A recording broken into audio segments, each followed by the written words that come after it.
Oké. Mehetünk tovább. Ezek itt a kollégiumi szobák. Ide is benézünk egy kicsit. Jó estét kívánok! Éppen mesét néznek, bár abszolút nem látszik semmi, így megyünk is tovább. És a Livi, Tibi, Johnny, szevasz, nyerítés.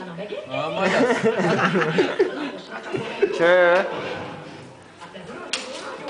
Mehetünk tovább. Megmutatjuk a fürdőt is. Ja. Milyen szép tiszta.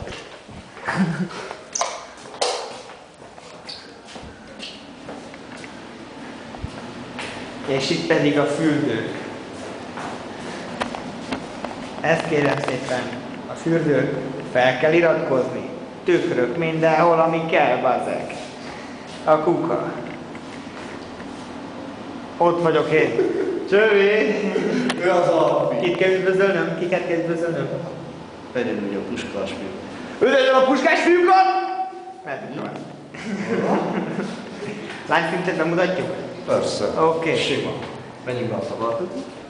Most pedig azt mondja Zsolti, menjünk be a szobába.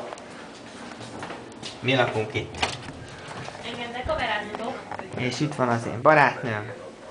Itt ez egy kupiszoba. Ez egy kupiszoba.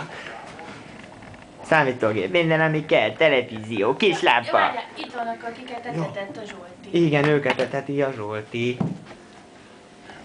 Közelítünk rájuk. Ő a fiú Gizmo. Gizmo, jöjj ide. Szia. Nyomassál valamit. Mindegy, most nem akar brékelni. Ott a lány. Ott a lány. Itt meg a lány. A lány benn van a házában. Nem akar most kijönni szerintem nagyon. Na, semmi baj. Éppen megy a mindent vagy semmit? Na. Kicsit kikapcsoljuk. Kicsit kikapcsoljuk, mert föl kell tölteni a gépet, mert nincs annyi hely a memory sticken. Oké.